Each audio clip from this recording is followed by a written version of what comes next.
अन्नदाता ने आंदोलन छेड़ा कि मानो राजनीतिक पार्टियों में जान फूंक गया, क्योंकि अभी तक कोई राजनीतिक पार्टी, कोई आंदोलन, कोई धरना प्रदर्शन किसी प्रकार की जो है अनशन पर नहीं थे। यहाँ तक कि अन्ना हजारे जी इतने दिनों से, दसों साल से वो कहीं उनका नाम नहीं आ रहा था, बैठे हुए थे, कहीं उनका नाव गांव या कोई किसी प्रकार का बयान नहीं। अब वो भी किसानों के हमदर्दी में, अन्नदाता के हमदर्दी में उनका भी बयान आने लगा। अखिलेश यादव जी लखनऊ से चल पड़े अयोध्या होते हुए सुकुल बाज़ार में। उन्होंने एक अंबेडकर नगर के सुकुल बाज़ार में एक प्रेस कॉन्फ्रेंस की। आजमगढ़ गए, गाजियाबाद में कांग्रेस के कार्यकर्ताओं ने प्रदर्शन और धरना दिया, बैठक की। इसी प्रकार हर पार्टियों का कहीं न कहीं कोई कार्यक्रम जारी है। और समाजवादी पार्टी ने यहाँ तक कह दिया कि ये हमारा समर्थन या धरना प्रदर्शन किसानों के हमदर्दी में जो है ये चलता रहेगा, रुकना नहीं है इसको। ये हाल है।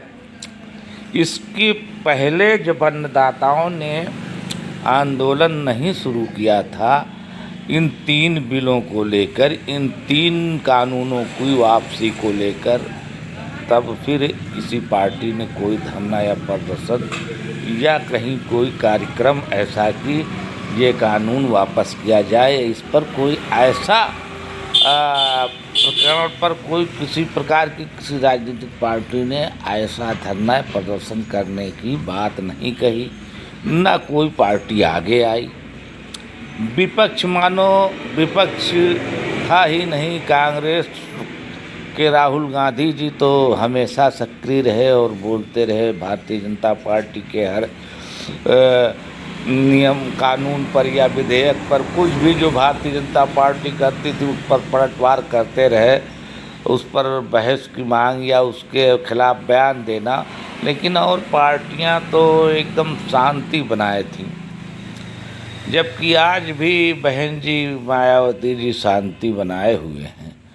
23 राजनीतिक दल तो इस मैदान में हैं और अपना वर्चस्व बढ़ाने के लिए धरना प्रदर्शन और किसानों के आंदोलन के साथ समर्थन का ऐलान करते रहे और लगे हुए हैं। कुछ मेरे समझ से इनमें जान पड़ गई है। किसान आंदोलन से इन राजनीतिक पार्टियों में जान आ गई है। अगर ये आंदोलन ना होता तो ये कुछ दिनों में ये महसूस होने लगा था कि विपक्ष है ही नहीं, विपक्ष का कोई रोल नहीं है। और भारतीय जनता पार्टी के सामने विपक्ष का न कोई रोल है, ना विपक्ष है। जो चाहती है सरकार मनमानी करती है, या सही कर रही हो या जो गलत हो उसकी बात तो अलग है, लेकिन अपने हिसाब से जो भी मोदी जी चाहते हैं वो करते हैं। कोई उस पर बयान देने या उसकी विरोध करने की हिम्मत नहीं करता। सिर्फ राहुल गांधी जी जो भी करते रहे वो करते रहे, अभी भी करते हैं। लेकिन जब से इन किसानों को आंदोलन करने का, किसानों ने आंदोलन शुरू किया और उस आंदोलन बढ़ता गया, दिल्ली के चारों तरफ जाम, हाईवे जाम, रेलवे जाम, और जो इनके तमाम ऐलान है कि हम प्रदर्शन करते रहेंगे, कोई समझौता नहीं, हमको कानून हटाना, तीनों कानून निरस्त किए जाएं, तीनों विधेयक निरस्त किए जाएं जो कृषि के विरुद्ध हैं, हम मानने को तैयार नहीं हैं। अब इसमें राजनीतिक पार्टियां भी वही बात कह रही हैं, उसी समर्थन कर रही हैं। और जगह जगह हमने देखा है कि कल अंबेडकर नगर में तीनों कांग्रेस, सपा, यहाँ तक कि बसपा का झंडा लगा हुआ था और तीनों पार्टियों के कार्यकर्ता अपना झंडा एक ही जगह लगाकर मानो एक साथ आ गए हों, लगाकर अपना प्रदर्शन जता रहे थे। तो किसान आंदोलन क्या हुआ, कुछ देश में जागृति पैदा हुई, राजनीतिक पार्टियों में हलचल आई और राजनीतिक पार्टियां मानो मालूम होने लगी कि हाँ पार्टियों का अस्तित्व है और पार्टी जो है विरोध सरकार का कर रही हैं और करेगी।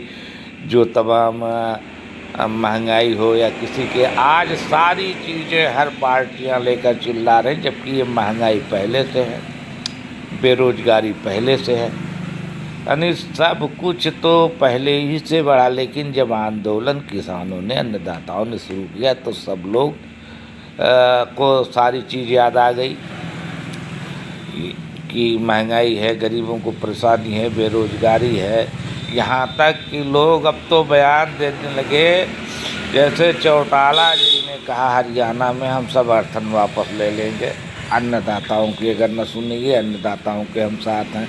इसी प्रकार और राज्यों में सरकारों को गिराने की और सरकार को उखाड़ फेंक देने की और केंद्र सरकार को उखाड़ फेंक देने की तमाम बयान आने लगे राजनीतिक पार्टियों को। बिहार में हलचल मच गई, नीतीश की कुर्सी टगमगाने लगी, नीतीश को हटा देंगे और तत्काल सरकार नहीं बनेगी और तेजस्वी सरकार आ रही है। तमाम बयान ऐसे आने लगे। और जब सरकार गठन हुई नीतीश की तो उसके बाद से ये हुआ कि कोर्ट में गए, ये रिकाउंटिंग होगी और तुरंत पलट जाएगी सरकार, नीतीश की चली जाएगी। लेकिन ये तो हमेशा चुनाव के बाद होता है। हमने देखा ग्राम प्रधानी का चुनाव हो और कोई गड़बड़ी हो, चुनाव में होती भी है, और वो कैंडिडेट जीत गया, हारा कैंडिडेट 5 साल उसको लग जाते हैं चुनाव के खिलाफ। जो मुकदमा किया है 5 साल टाइम, उसका मुकदमा तो 5 साल लग गया उसमें, और पता चला तब तक नई प्रधानी आ गई। चेक बाउंस पर सरकार ने कानून बनाया कि अगर चेक कोई व्यक्ति देता है और बाउंस होता है तो उसके खिलाफ कार्रवाई की जाएगी, उसका पैसा में ब्याज सहित बारोवर का वापस कराया जाएगा चेक देने वाले से। लेकिन आज भी लोग ऐसा कर रहे हैं। एक गाजियाबाद का मामला है, एक गौरव चौधरी उर्फ भंडारी, और वो तो कई नाम अपना बताकर ठगी करता था, कहीं यशपाल तो कहीं गौरव तो कहीं भंडारी, जिस प्रकार से जिसको चाहता था ठगता था और उसने कई ठगी किया। लेकिन अम्बेडकर नगर के एक व्यक्ति को उसने 1.5 लाख का चेक दिया, गाड़ी के मामले में पैसा ठगा, उसके बाद कहा नहीं दे पाए, ले जाइए आप चेक ले लीजिए। सन 16 की बात है, न्यायालय अम्बेडकर नगर में मुकदमा दायर हुआ, हाई कोर्ट का डायरेक्शन हुआ। 14 दिसंबर को, इसी 14 दिसंबर को 82 की कार्रवाई हुई। इसके पहले वारंट जारी हुआ, लेकिन गाजियाबाद पुलिस उसको हाजिर नहीं कर सकी। अब देखिए वारंट जारी, 82 की कार्रवाई हुई है, 14 दिसंबर को न्यायालय ने किया है, फास्ट ट्रैक न्यायालय ने अम्बेडकर नगर की। अब देखिए क्या होता है। वो गाजियाबाद डिस्ट्रिक्ट थाना मंसूरी पुलिस चौकी वेब सिटी और काजीपुरा का रहने वाला है। उसका सही नाम जो है गौरव चौधरी है, लेकिन वो कई सिमों से अपने मोबाइल में कई सिम लगाया था, कई नाम बताकर गैरेजों पर लोगों को गाड़ी दिखाता, पैसा लेता, उसके बाद फरार हो जाता। कुछ लोगों जो ज़्यादा लगे, जैसे अम्बेडकर नगर का मामला हमने बताया, वो पीछे लग गए तो उनको चेक दिया, चेक बाउंस था। 2016 का मामला है, आज 2020 चल रहा है। 20 में जाके 14 दिसंबर 20 में 82 की कार्रवाई का आदेश हुआ है। देखिए क्या होता है। तो यही मसला है, कानून बनने से राहत नहीं मिलती, बल्कि कानून का पालन हो और कानून का नियमानुसार पालन हो कि इस कानून की क्या दिशा, क्या इसका रूप है और उसी रूप के अनुसार उस कानून का पालन हो। जैसे चेक बाउंस का ही मामला हुआ, तत्काल ऐसे मामलों में तत्काल कार्रवाई होनी चाहिए।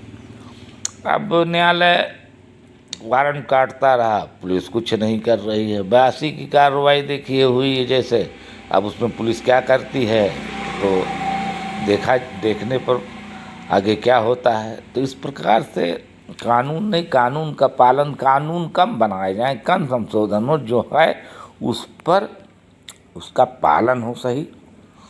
बलात्कार के लिए बहुत कानून बनाए, बड़ी कड़ी कड़ी व्यवस्था कर दी जाए, फांसी कर दी जाएगी, ये हो जाएगा वो हो, लेकिन अब सब कुछ हो जाए लेकिन जब उसका पालन नहीं तो क्या होगा। तो इसलिए अगर बलात्कार हो या कोई अपराध हो, उसकी तुरंत कार्रवाई हो और पुलिस उसको कार्रवाई करके तुरंत तत्काल उसके साथ न्यायिक प्रक्रिया अपनाई जाए तो ही ये हो सकता है। अब यही किसान का मामला है, इस पार्टियों को, राजनीतिक पार्टी विपक्ष का मतलब हर कानून को लागू कराने के लिए सरकार से वो मांग करे और सरकार के सामने डटी रहे कि जो नियम कानून है उसका सही तरीके से, सिर्फ हल्ला कर देना कि यूपी में जंगल राज तो फला जगह यहाँ राज, इससे नहीं। आपको संक्षेप में बात रखकर सरकार के सामने उसका पालन करवाना चाहिए, यही होता है। उखाड़ फेंक दें, अब ये किसानों ने कहा कि हम भारतीय जनता पार्टी को उखाड़ कर फेंक देंगे, तो अब सारी राजनीतिक पार्टियां भी उसमें, कांग्रेस सरकार गिर जाएगी, उखाड़ फेंक देंगे। कौन चिल्ला रहे हैं? तमाम लोग तो दलित हैं, तमाम सामान्य हैं, हर जात के लोग सांसद हैं। किस सांसद ने इस्तीफा दे दिया? मायावती दलित की बहुत बड़ी नेता हैं बहन जी, उनके नाराज होने पर किस दलित ने इस्तीफा दे दिया संसद से? कोई नहीं दिया ना। तो ये सब कहानी नहीं, सबको अपने दायित्व को निभाना चाहिए। विपक्ष को अपने दायित्व को निभाना है, सरकार अपना दायित्व निभा रही है और ये हल्ला मचाने से नहीं काम चलता। बस गरीब को न्याय दिलाइए, यही होना चाहिए ध्येय। और गरीब को जब न्याय दिलाएंगे तो तभी आपकी समाज में, देश में आपकी लोग आपकी तरफ झुकेंगे, चाहे वो पार्टी हो या कोई संस्था हो जो गरीब के लिए काम करेगी, उसी से लोग जुड़ेंगे। हो हल्ला से नहीं। आज किसानों का आंदोलन तो आप हल्ला मचा रहे हैं, क्या किसान आपके साथ? किसान नहीं जानता कि हमको ये आंदोलन शुरू करना पड़ा? क्यों नहीं किसी राजनीतिक पार्टी ने इसकी पहल की?